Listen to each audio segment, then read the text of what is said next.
আল্লাহর কাছে বারবার চাচ্ছেন, আল্লাহ আপনি আমাদের মাফ করেন, আমার অভাব দূর করেন, আমার স্বচ্ছতা দিয়ে দেন, ব্যবসায় বরকত দেন। দেখা যাচ্ছে যে কোনো উন্নতি নাই, অভাব দূর হয় না, অভাব আরো বেশি ধরে। কথা কয় না কেন? অভাব আরো বেশি অ্যাটাক করে।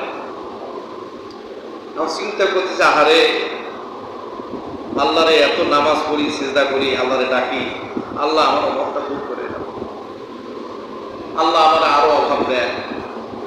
তখন ওই ব্যক্তি বলছে, আল্লাহ আমি না খেয়েও তাহলে থাকলেও তোমার সিজদা দেব, অনাহারে থাকলেও আমি তোমার সিজদা দেব, আমি অসুখে থাকলেও আমি সিজদা দেব, আমি যদি অসুস্থ অবস্থায় মরেও যাই তবু তোমার তাহাজ্জুদ করবো, তোমার সিজদা করব। তুমি আমার দুনিয়ায় সুস্থ দাও আর না দাও, অভাব দূর করো আর না করো, আমি তোমারে ছাড়লাম।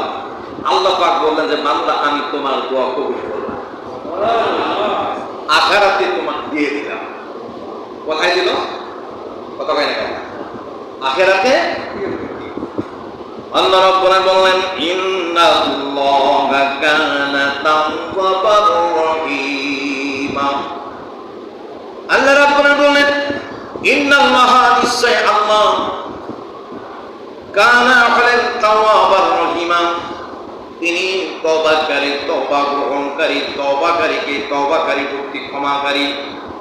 তিনি রহিমা, রহমান হইয়া, রহিম হইয়া, গফুরুর রহিম হইয়া তিনি ওই আল্লাহ পাকের বান্দার তওবাকে গ্রহণ করেন, তারে মাফ করিয়া দেন। মাফ করার পরে আল্লাহ রাব্বুল আলামিন রহমতের কোন উঠাই নেওয়ার পরে আল্লাহ রাব্বুল আলামিন ওই বান্দাকে ঘোষণা দিয়ে দেন, সকল আরশা দিবেন, আসমান জমিনের সকল ফেরেশতাগুলোকে ডাক দেন, ইয়া আমার ফেরেশতারা তোমরা দেখো আমার বান্দা কেমনে আমার কাছে কান্দে, কি জন্য কান্দে, তোমরা কি জানো রে ফেরেশতারা? ফেরেশতারা বলে, আল্লাহ তোমার বান্দা সেই গুনাহগার, অপরাধী, নিজের গুনার বোঝা, গুনার ত্রুটি বোঝার পরে সে আপনার কাছে তওবা করতেছে, আপনার কাছে মাফ চাচ্ছে। আমার আল্লাহ রাব্বুল আলামিন বললেন, আমার ফেরেশতারে তোমরা সাক্ষী থাকো, আমি আমার বান্দাকে মাফ করে দিলাম এবং তার তওবা কবুল করলাম।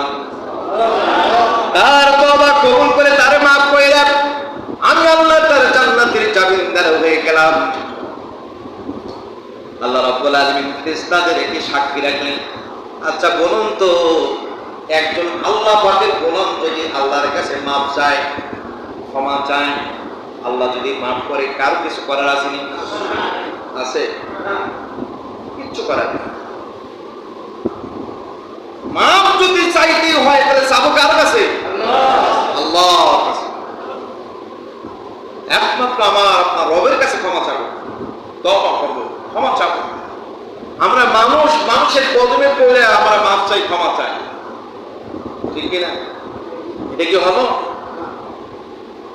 এই জন্য আমার আল্লাহ রাব্বুল আলামিন বললেন, ইন্নামাত তাওবাতু আলাল্লাহি লিল্লাযিনা ইয়া'মালুনাস সুআ।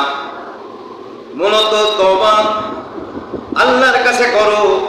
আমি যে কথাটা একটু আগে বললাম, আমার আল্লাহ তাই বললো, ইন্নামাত তাওবাতু আলাল্লাহ, মূলত তওবা করো আলাল্লাহ, আল্লাহর কাছে তওবা করো। কথাকার আল্লাহর কাছে তওবা করো।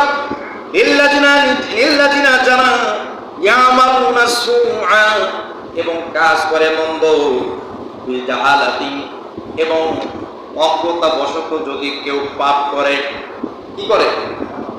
অজ্ঞতাবশত বিখালে যদি কেউ পাপ করে, সে যদি বুঝতে পারে অথবা কেউ যদি তারে বোঝায় যে হে আমার ভাই আপনি এই জিনিসটা শিরিক করলেন, আল্লাহ শুধু অংশীদারিত্ব করলেন, চাইলে আল্লাহর কাছে যান, আল্লাহর কাছে মাফ চান, আল্লাহ আপনাকে দেবে। আপনি কেন মাজারে গেলেন? কেন পীরের কাছে গেলেন? কেন ফকিরের কাছে গেলেন? কেন আপনি ওই মানুষটার কাছে আপনি ধারণা দিলেন?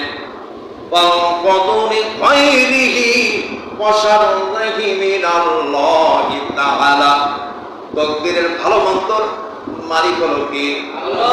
আমার আপনার তকদির সৃষ্টি করেছেন আমার আপনার সৃষ্টির আগে, আমার আপনার সৃষ্টি হয় নাই,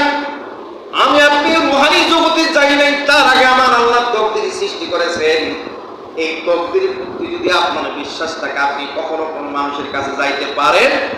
কথাটা যদি কোনো ব্যক্তি অজ্ঞাত বশতে যদি কোনো ইয়ামালুনা সুআবি জাহালাতি, যদি অজ্ঞাত বশতে যদি কোনো মন্দ কাজ করে, পাপ করে, আল্লাহ পাক বলেন সুন্নাত বারিয়া তুবুনা, অথবা সে যখন তওবা করে মিন কারিব, এবং আল্লাহ পাকের কাছে অধিকতর নিকটে যখন সে তওবা করে, সেটা আল্লাহর কাছে কবুল হয়ে যায়।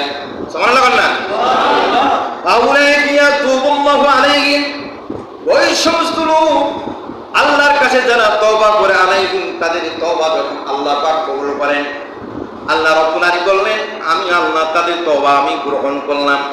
ওয়া কানা আল্লাহু আলিমান হাকীমা, আর আল্লাহ হচ্ছেন মহাজ্ঞানী মহাপ্রজ্ঞাময়। এই জন্য যখন কোনো বান্দা আল্লাহর কাছে হাত তুলে কাঁদে, হাত তুলে প্রার্থনা করে, বা নামাজের মধ্যে যখন দণ্ডায়মান হয়, তখন কিন্তু আমার আল্লাহ বুঝতে পারেন এর নামাজটা সঠিক নাকি সঠিক। আমরা যখন নামাজে দণ্ডায়মান হই, তখন আল্লাহ পাক শিওর হয়ে যায় এটি আমার পরিচিত আমার গোলাম না শয়তানের লোক তাগুতি পথে আছে। কে বোঝেন এটা? এই জন্য নামাজটা হবে কি, আমার আপনার নামাজটা, আমার আপনার দানটা, আমার আপনার কাজটা, আমার আপনার কর্মটা, আমার আপনার ব্যবহারটা, আমার আপনার চরিত্র, আমার আপনার মুখের ভাষা সব কিছু হবে কার জন্য? আমরা যখন জুমার নামাজের জন্য বের হয়ে আসছি মসজিদে, আল্লাহ পাক যাদের নামাজ কবুল করেছেন, যাদের উজুটা, গোসলটা, উজুটা আল্লাহর কাছে পছন্দনীয় হয়ে গেছে, আল্লাহ পাক তার নামাজ পর্যন্ত কবুল করে ফেলেছে। এই মসজিদ বাড়ি থেকে যখন মসজিদে বের হয়েছে, মসজিদে আসার আগে যদি আমার আপনার মৃত্যু হয়, আল্লাহ পাকের জন্য জান্নাত দিয়ে দেবে।